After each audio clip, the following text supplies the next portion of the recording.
Walking along Delaware Street, just north of downtown Indianapolis, is just like being transported to the Victorian era, especially during Christmas season.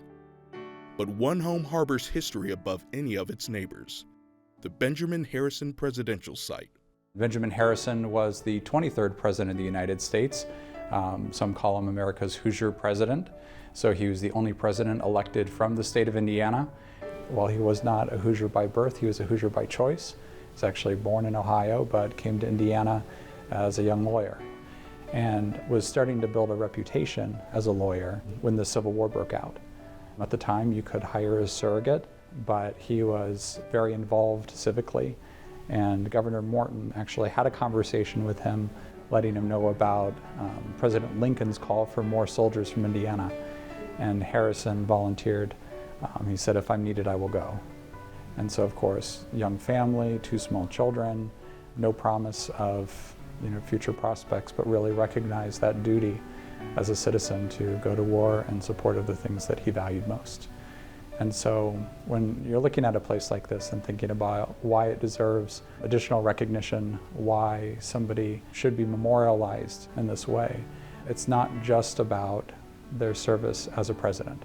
It's about that whole of a life leading up to the presidency and why their fellow citizens thought that they were worthy of that office, and really what brought them to that level of recognition. After the war, Harrison returned to Indianapolis and to his law practice, but stayed active in the state and national politics. He tried 15 cases in front of the Supreme Court, served as Indiana's United States Senator, and in 1888 he left his beloved Hoosier home for Washington, D.C., where he was inaugurated as the Centennial President 100 years after George Washington. President Harrison's legacy is important to our country from a number of different perspectives. I'd say first and foremost, he was right at the crossroads of the presidency. So right in that transition from 19th century America to 20th century America, he himself made a number of priorities as president that have resounded through the 20th century, with the priorities that have been set by modern presidents.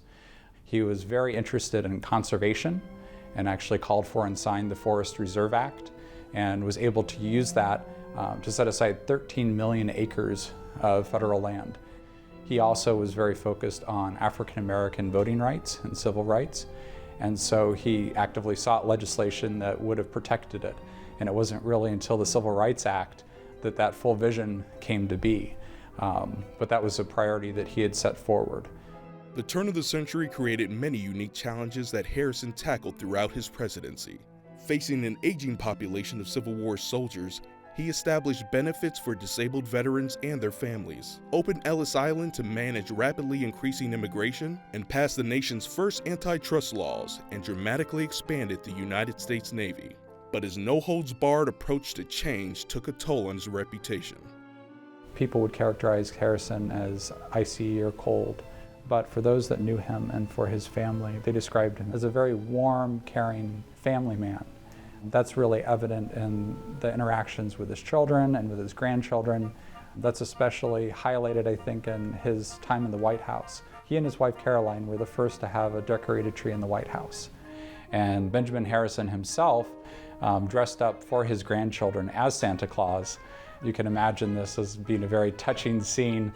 President of the United States wearing a Santa Claus outfit to bring joy and delight to the hearts of his grandchildren.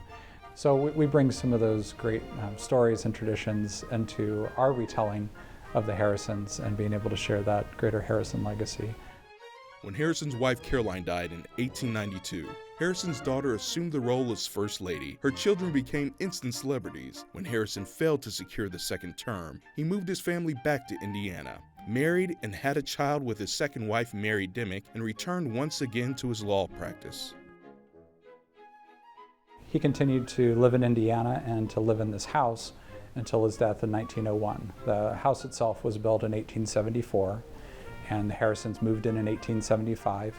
And it's a beautiful Italianate mansion. It's about 10,000 square feet in all. 75 to 80% of what you see is actually original to the Harrisons. And we have over 10,000 artifacts that are part of our greater collection. So when you're touring through the house, you get to have an inside glimpse at the life and ways of an American president. So the things that he surrounded himself with, the way that his family lived and interacted with their greater community, getting a really personal glimpse of what life was like and how that still is relevant to today. And sharing that message with younger generations is the central part of their mission, welcoming over 17,000 children each year through school tours and special programs like the Future Presidents of America Camp. During the holiday season, the home holds such events as the Candlelight Theater's 'Twas the Night Before Christmas and the walking tour of Delaware Street's finest historic homes. The Harrisons really celebrated Christmas, and I think that it was important to them. They had a very strong personal faith and were recognized for that in the community. And so it's an honor for us as an organization to be able to bring some Christmas traditions to life ourselves and give the opportunity for our greater community to be able to explore and enjoy and celebrate alongside, really as we celebrate that spirit that enlivens all of us throughout the year.